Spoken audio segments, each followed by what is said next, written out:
Programa Mundo dos Negócios. Oferecimento Sebrae, o portal mais completo para o seu negócio. Acesse digital.rn.sebrae.com.br e Grupo Hospedar Turismo 4.0.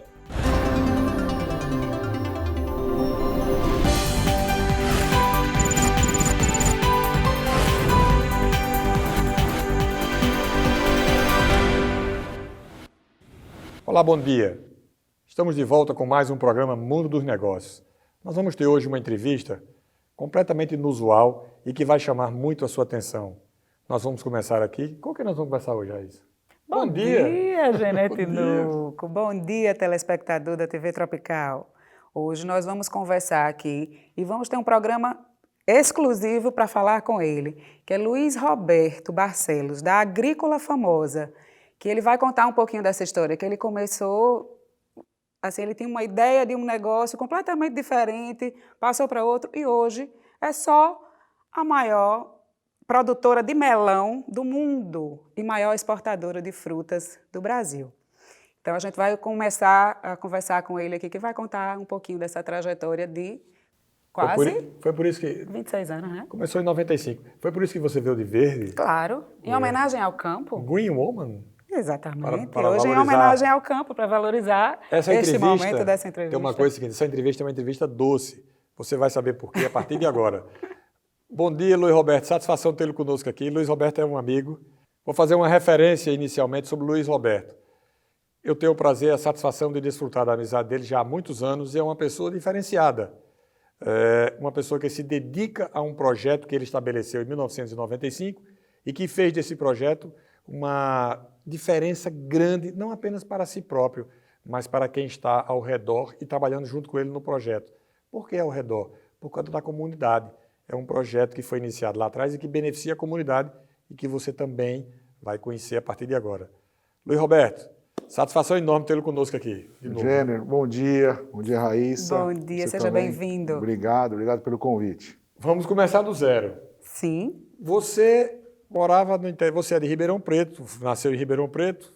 Aliás, você me disse uma frase que eu achei muito interessante. Jenner, ninguém escolhe onde quer nascer, quem escolhe é o nosso pai. Mas a gente escolhe onde quer viver, e eu escolhi Mossoró. Como é que foi esse processo de vinda para cá e como é que foi essa adaptação de mudança de Ribeirão Preto para cá e por quê, né? Esse é um fato inusitado, inclusive eu me alegro muito de contar, porque realmente ele é uma coisa que pode até estimular outras pessoas, a gente mudar de vida. Muitas vezes a gente se acomoda um pouco naquilo que a gente estava fazendo, né? Eu sou do interior de São Paulo, sou da área do agro lá, uma região, Ribeirão Preto, vive muito agro, meu pai tem fazenda lá, mas quando chegou na hora de fazer a faculdade, eu acabei fazendo Direito lá em São Paulo, estudei até numa boa universidade lá, que é a Universidade de São Paulo, e estava advogando já, durante os 5 anos de faculdade eu fiz estágio, e já estava praticamente 4 anos como advogado em um grande escritório de advocacia. Até que um dia, um cliente que começou com exportação de fruta, e eu até criei essa empresa e dava assistência jurídica para eles, eu comecei a me envolver um pouco mais com ele e dar palpites operacionais, né? Então, eu ia comprar laranja no interior de São Paulo para exportar e eu conhecia um pouco daquilo. Então, eu comecei a falar um pouco da operação laranja e aí esse cliente disse, não, você é advogado, você tem que ver o contrato, se está certo, se não está. E depois um pouco daquilo que eu falei ia acontecendo, aí esse cliente, mas como é que você sabe disso? Fui explicar, não, porque eu sou do interior.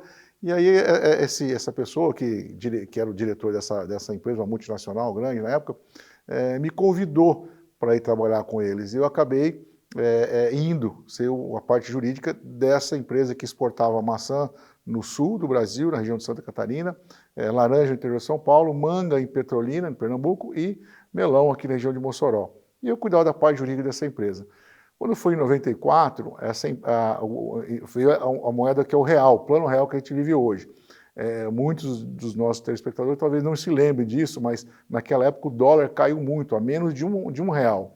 E isso inviabilizou as exportações e essa empresa, então, começou a ter dificuldade, que acabou até fechando. Nesse meio tempo, a gente tinha adiantado dinheiro a um produtor aqui da região que não tinha entregue melão. Então, eu, como advogado, vim cobrar a dívida.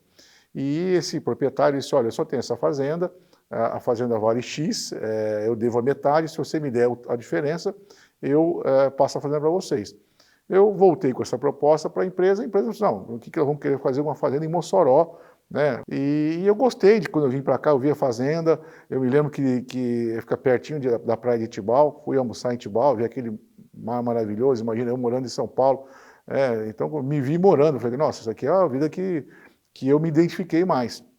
E aí, juntamente com o diretor dessa empresa que estava fechando, então a gente abriu em 95 a famosa, vim para cá, então mudei para Mossoró com a família, foi assim que a gente começou, plantando praticamente 3 hectares de melão a cada 10 dias, esse era o nosso plano naquela época, e hoje a gente chega a plantar mais de 300 hectares por semana, então ao longo desses 26 anos houve todo esse crescimento que a gente hoje tem a maior alegria e o maior prazer de estar compartilhando com vocês aqui hoje. Quem entende de melão? De melão na produção mesmo, ninguém entendia, né? A gente foi aprendendo ali no dia a dia, contratando agrônomo e começando a aprender com os erros, na verdade, né? E essa é uma das coisas interessantes, né? Então, assim, mas ao longo do tempo a gente foi crescendo e aprendendo. Muitas empresas vieram depois da gente, enormes já, com estruturas de capital, com mercado, e que ficaram no meio do caminho, quebraram, não continuaram. Porque você não consegue montar uma fazenda grande do dia para a noite. É como você vai crescendo no dia a dia e aprendendo, minimizando os seus erros e passo a passo aumentando. Existe uma comparação interessante, que é assim que eu ouvi falar que cabe muito nesse caso. Quando nasce um bezerrinho, você vai lá, você consegue levantar um bezerro. Se você todo dia for lá e levantar esse bezerro, todo dia você fizer isso, depois de 2 anos, você vai arrumar um jeito de estar levantando ele. Você vai aprender, porque é no dia a dia. Se você tiver que pegar um boi de 2 anos e falar, vai lá e levanta, você não consegue fazer. É porque o dia a dia vai te ensinando você a fazer as coisas. E as plantações, elas também têm peculiaridades, né? Porque eu estava vendo, por exemplo, que o melão, ele precisa da abelha. Então, vocês, eu não sei se isso já foi passado para vocês, ou se vocês aprenderam também nessa prática, porque hoje eu sei que vocês têm uma criação de abelha, não para a venda do mel, mas sim para a utilização no plantio do melão, não é isso? Isso. Então tem várias peculiaridades de plantação que vocês aprendem isso no decorrer da... porque você vai vendo que tem áreas que você tem mais frutas e áreas menos frutas, então você começa a notar que a polinização é importante. Não são todas as frutas que dependem tanto de polinização, mas o melão é uma que depende. Então aí você descobre que você tem que ter abelha para polinizar, depois você tem que investigar qual é a quantidade de abelha que você tem que ter e qual o momento que você tem que colocar ela lá para fazer essa polinização. E tudo isso você vai fazendo também no dia a dia. Então nós temos até que medir quantas visitações de abelhas a gente tem por flor num determinado período, porque o pólen ele só fica viável das 5 da manhã até no máximo 7, depois esquenta demais e o pólen fica inviável. E a flor ela só abre naquele instante. Se ela não polinizar, ela morre sem virar uma fruta. É uma aprendizagem constante então, não é? Sem dúvida nenhuma. Então, também você tem a questão das variedades, da genética, tratamento de pós-colheita, nutrição. Quando vocês começaram, quantos tipos de melão vocês trabalhavam? Quando a gente começou, a gente tinha praticamente só o melão amarelo, aquele melão básico, né, o que todo mundo conhece que é o amarelo. Depois, com o passar do tempo, foi surgindo demandas para outras variedades, que a gente nem conhecia. Então você começa a adaptar com outras variedades. Então hoje nós temos o Galha, o Cantaloupe. O Cantaloupe tem 2 tipos, o americano e o europeu. Nós temos o Pele Sapo, que é um verde rajado, que vai muito para a Espanha. Temos o Dino, que é uma variedade exclusiva da gente, que parece um ovo de dinossauro. Que a característica da fruta que vocês produzem, da fruta da região lá, é que tem o melhor teor de BRICS. Todo mundo diz que a fruta de Mossoró é a melhor fruta do mundo. Exatamente. Como é isso? Explique isso, por favor, Luiz. Porque nessa situação que nós estamos de insolação muito forte, estamos praticamente na linha do Equador, então você tem uma radiação solar muito forte, isso ajuda na fotossíntese da planta. E essa fotossíntese é quando ela carrega os nutrientes para a fruta. E você usa aqui o sistema de gotejamento com a irrigação, onde junto com a água você faz a fertirrigação, ou seja, os nutrientes vão junto com a água. E ali você tem condição de dosar, de acordo com a idade da planta, mais nitrogênio, mais fósforo, mais potássio, e com esses elementos químicos você vai aumentando, melhorando a questão do sabor. Então você junta o sol e uma nutrição adequada quando você consegue dar mais sabor à fruta, que é o que o nosso cliente quer. Comer uma fruta saborosa, nutritiva e segura, porque nós temos toda a questão de segurança alimentar, não só porque a gente exporta, mas você tem que vender um produto saudável. e dentro disso todos os cuidados na aplicação dos defensivos, do meio ambiente, da responsabilidade social, tudo isso a gente tem que ter esse cuidado. Vocês não plantam só o melão, né? Vocês começaram na plantação só de melão, mas hoje vocês também têm mamão, banana, maracujá E melancia. e melancia. Que a melancia, Isso. vocês têm até a melancia pequena, a sem melancia- caroço, a mini, Isso, a sem mini. caroço, Exato. sem semente, né? É isso Sem mesmo. caroço. É isso mesmo. E sem tem semente. também, eu acho, uma maior sem semente. Isso, temos também, a melancia tem vários tipos também, de tamanhos. Eu vi lá uma quadrada quando eu fui lá. Até quadrada a gente já fez com Melancia polpa amarela. quadrada. A gente Como tem é um isso, molde, Luiz né? Alberto? Um molde, a gente importou um molde da Coreia do Sul. Eu preciso chamar um intervalo. Vamos falar sobre isso no retorno? Vamos. Nós vamos fazer um breve intervalo e voltamos já com o programa Mundo dos Negócios, continuando a entrevista com o empresário Luiz Roberto Barcelos, da Agrícola Famosa. É Não rapidinho. saia daí. A gente está esperando por você daqui a pouquinho.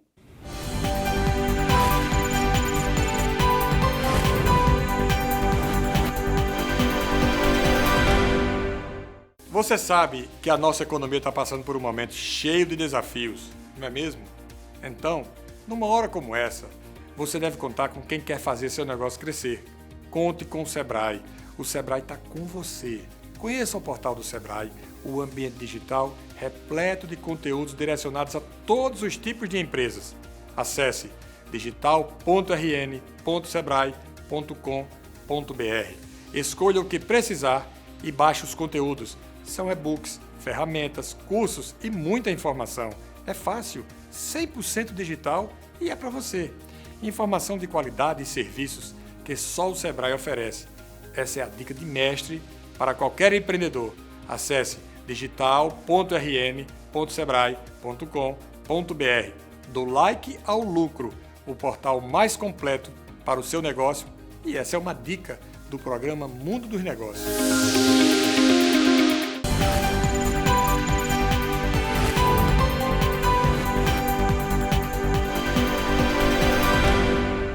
Estamos de volta com o programa Mundo dos Negócios. Ao fizinho do bloco passado, Raíssa fez uma pergunta sobre os produtos que a Fazenda produz. Você quer repetir ou o Luiz vai direto já para responder? Não, ele já respondeu um pouquinho, mas eu fiquei curiosa com a história da melancia quadrada, que ele disse que você falou que até quadrada tinha. Então, a gente importou uns moldes da Coreia do Sul, e aí quando a fruta está no determinado momento, você coloca nesse molde e ela cresce dentro do molde, aí ela fica quadrada. É um produto, assim, de um apelo de marketing, né, bastante interessante, mas não é um grande volume comercial, mas é mais que a gente participa em feiras, assim, que a gente Mas vocês expõe. fazem ainda? Vocês produzem ainda essa melancia quadrada? E agora, recentemente, em fevereiro, nós fizemos uma com formato de coração para fornecer um supermercado inglês. Em fevereiro é o Dia dos Namorados na Europa, que é o 14 de Valentine's Day. fevereiro, né? Exato, então a gente fez um... Mas, Luiz, você estava falando o seguinte, o Ministério da Agricultura, há pouco mais de 10 dias, 15 dias talvez, ampliou a área livre da mosca. Como é isso? E o benefício que traz? Isso, para o nosso ouvinte entender, dependendo do destino que vai o melão, a gente precisa demonstrar que ele está sendo produzido dentro de uma área livre da única praga que tem, que pode colocar um ovo dentro da fruta do melão e essa praga viajar e eventualmente chegar no país e contaminar as produções de lá, que é uma mosca chamada Anastrefa grandis. Nós estamos numa área livre aqui, a gente não tem, mas nós temos que monitorar com armadilhas, que a gente quinzenalmente pega as armadilhas, leva para a universidade lá em Mossoró, Fersa, e os professores atestam que não há ocorrência dessa praga. E essa área tem que ser reconhecida pelo Ministério da Agricultura e pelos países que vão receber. Ela era muito restrita, alguns municípios da região de Mossoró.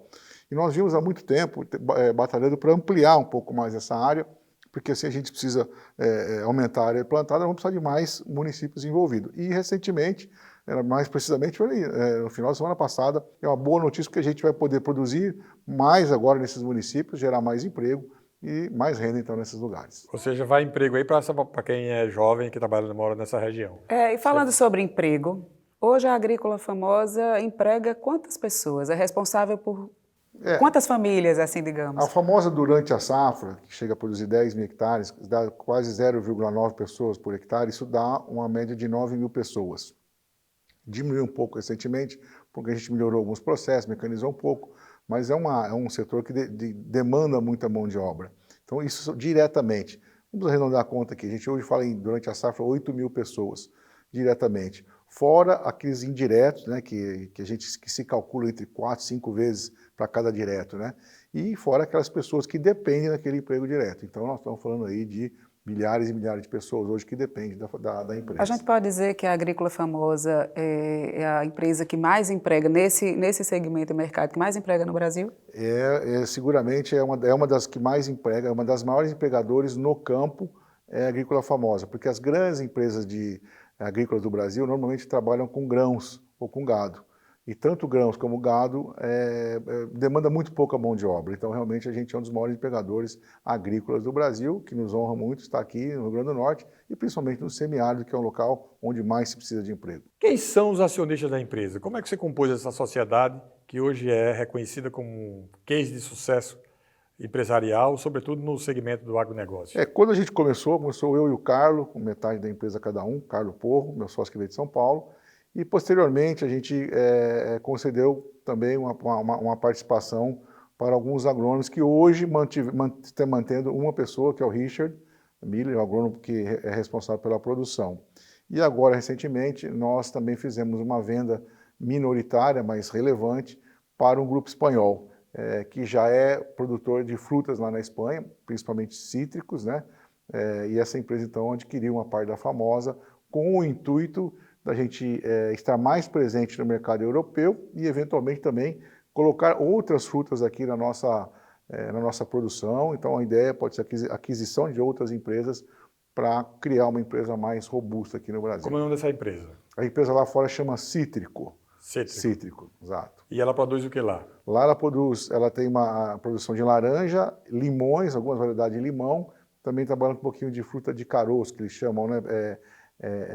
Pêssego, ameixa, mas Sim. o grosso é produtos cítricos na região de Valência. E vocês exportam Espanha. hoje para onde? Porque vocês exportam para vários países Vários hoje, países, não é né? isso? O grande destino da fruta brasileira, como geral, está na comunidade europeia e nós também não somos exceção. Então, Inglaterra, Holanda, Espanha, são os países que mais importam. Agora vai fruta para Portugal, para a França, para a Alemanha, já às vezes até distribuído pelo próprio cliente holandês. Temos também o mercado americano, que a gente tem crescido muito ultimamente. Tem o mercado do Oriente Médio, ali na região de Dubai, também temos uma frequência boa durante a safra. E agora, recentemente, o mercado asiático, com a abertura do mercado chinês. E tem mais o Vietnã e Filipinas que estão próximos de abrir o mercado para nós. É muita coisa. Faltou a América do Sul, você não está na América do Sul? E a América do Sul também, estamos nesse período de frio, vamos dizer, aqui na América do Sul, que agora, esses meses de junho, julho e agosto, a gente tem uma programação também bastante interessante e crescente para Uruguai, Argentina e Chile. Como é que vocês fazem? Vocês estocam ou a produção automaticamente exportada? A gente, durante a safra, tem 2 saídas de navios, uma por Natal, outra por Ceará, no Pecém. Então, a cada 3 dias, praticamente 3, 4 dias, está saindo o navio. Encolhendo, embalando, né, separando a fruta, fazendo a seleção, tratamento pós-colheita, embalando, resfriando, colocando no container e saindo todo dia. Você não tem um estoque porque ela é um produto muito perecível. Quando você está estocando, você está deixando de vida de prateleira. Quantas carretas fazem esse transporte? Nós temos, durante a safra, a gente chega a fazer 350 containers para exportação por semana e quase 150 no mercado interno. Ou seja, varia de 400 a 500 carretas do que a gente produz semanalmente. Cada carreta leva um container. Cada carreta leva um container. Cada container desse tem quanto tem em termos de peso? Quanto é que é de fruta? Cada container desse carrega mais ou menos em torno de 18 a 20 toneladas, cada container. Gente de Deus. Eu fico impressionada com esses números. E vezes A produção da empresa, ela chega a mais ou menos em torno de 1 milhão de frutas por dia. Se você calcular o que a gente planta, número de plantas vezes número de fruta que ela colhe por semana, a gente chega na produção de em torno de 6 a 7 milhões de melão por semana, o que dá uma produção de 1 milhão de melão por dia. Esses 10 mil hectares que a gente planta por ano, na verdade a gente conta as linhas de irrigação. Né? Um hectare tem 5 mil metros, porque tem 2 metros, um hectare tem 10 mil metros, mas como a linha está entre 2 metros, então para nós 1 hectare significa 5 mil metros de mangueira. De área plantada. De área plantada. 10 mil hectares, então, significa 50 milhões de metros, ou 50 mil quilômetros. Com 40 mil quilômetros, você dá a volta no mundo na linha do Equador. Vocês estão além além do Rio Grande do Norte? Além do Rio Grande do Norte, estamos no Ceará, que são áreas ali meio contínuas, porque nós estamos na Chapada do Apodi, que pega os 2 estados. Né? Vai Capuí também, lá do Ceará, Limoeiro, que é do lado em frente de Baraúnas, então nós temos bem ali em cima da Chapada, mas até a maior parte no Rio Grande do Norte. Além disso, nós temos uma produção de banana em Parnaíba, na beira do rio Parnaíba, e estamos também em Pernambuco, plantando melão. Nesse momento que chove mais aqui, a gente diminui aqui e produz mais lá. Vocês têm um trabalho muito voltado para a comunidade. Não é? Benefício para a comunidade, né? Beneficiam a comunidade em Interseção com a vários comunidade. aspectos, né? E eu queria que você contasse um pouquinho desse trabalho que vocês fazem, porque eu vi que vocês trabalham a questão de conscientização da reciclagem de lixo, do plantio de hortas, de pequenas hortas. Vocês fazem distribuição, vocês doam frutas para as comunidades. O reaproveitamento de tudo, né? Pois é. E outra coisa, tem um dado importante também que você falou recentemente, é sobre a água. Como a região é muito seca, vocês dão água de beber para as pessoas, né? Exato. E agora, inclusive, nesses meses de março, abril e maio, nós estamos distribuindo 1.000 cestas básicas por mês, ou seja, 3.000 cestas básicas nessa região por conta da pandemia, que tem dificuldade da vida de muita gente. Mas é que a nossa empresa é feita por gente, são pessoas que estão ali. E para que o nosso melão chegue com qualidade lá no consumidor final, lá na Inglaterra, lá na Espanha, né, o que dá muito orgulho, às vezes você está fora do país e a fruta lá, para ela chegar nessas condições, tem que ter uma série de processos perfeitamente. Porque se um deles não funciona bem, você não consegue chegar bem com o melão. E são pessoas que fazem isso. Então as pessoas têm que estar contentes, têm que estar engajadas, têm que ter a responsabilidade de estar desenvolvendo aquilo lá. Então a gente cuida muito delas, porque são elas que cuidam do nosso melão. Então, por conta disso, não adianta a empresa crescer sem que todo mundo que estiver ao redor dela seja feliz. Não é esse o objetivo, né? Isso é um jogo que todo mundo ganha. Então a gente cuida dessa forma das comunidades, dando o melhor possível para eles, para que eles, de forma mais feliz, cuidem do nosso melão. E assim a gente pode fazer com que a empresa cresça, melhore o seu resultado e parte disso continue revertendo. Então é uma coisa que todo mundo vai crescer, ao passo que se a gente pensar só na empresa e não pensar na comunidade, isso não é sustentável ao longo do tempo, porque você não vai ter um bom melão. E isso aconteceu com muitas empresas concorrentes nossas. Muitas empresas que tinham na região fecharam porque não deram a devida atenção para esse importante, vamos dizer assim, matéria que nós temos, que é a matéria humana, que são os que cuidam da nossa fruta. A fruta no Brasil está onde hoje? Você tem, a Agrícola Famosa tem suas marcas e quais são elas? Em quais lugares do Brasil? Hoje a gente vende praticamente para o Brasil todo, no mercado interno, representa 40% da produção, 60% vai para exportação. Aí vende por intermédio de quê? Das CEAs ou via supermercados? Nós temos um local próprio no CEAGESP, em São Paulo. E a gente divide muito. Tá? Hoje uma boa parte ainda vai para CEASAs, nos municípios, mas a gente já tem vários clientes, principalmente as grandes cadeias, aquelas que podem comprar um volume de um caminhão, uma carreta por semana, a gente já faz a venda direta. Aqueles mercados menores que não têm ainda escala para uma carreta grande, compra fracionado nas CEASAs para onde a gente vende. Nós trabalhamos com a Famosa, a marca Famosa, que é a nossa principal marca, tipo exportação. Aí nós temos a marca Melissa, que vai praticamente para todos os produtos, inclusive a banana, o mamão. Eu amo aquela banana, por sinal. A gente aqui em Natal também está bastante presente. Um e a Top Brasil, que seria a marca mais barata, um pouco de menos qualidade, mas que alguns mercados preferem trabalhar com esse tipo de produto. Então nós estamos nesses 3 segmentos. Luiz, para a gente concluir, nosso tempo já voou, viu, Raiz?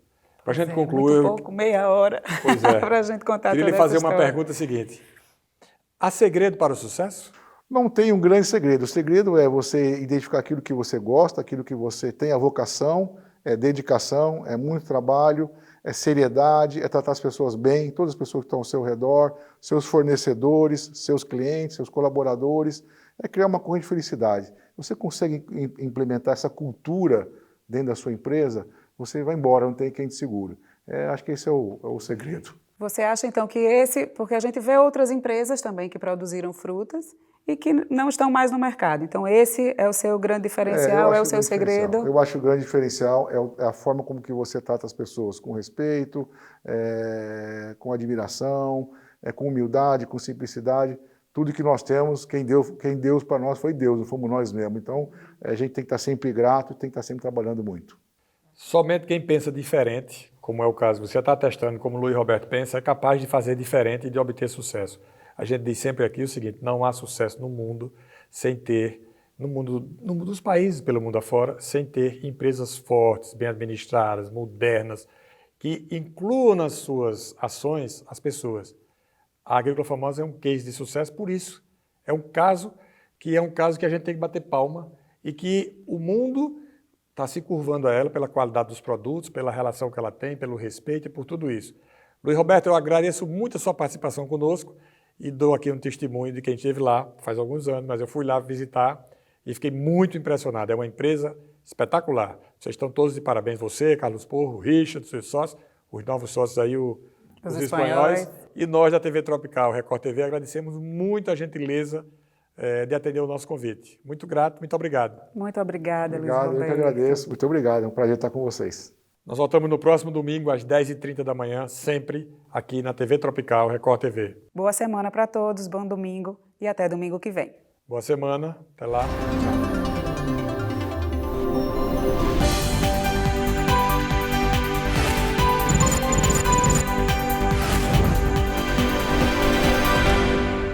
Programa Mundo dos Negócios. Oferecimento Sebrae, o portal mais completo para o seu negócio. Acesse digital.rn.sebrae.com.br e Grupo Hospedar Turismo 4.0.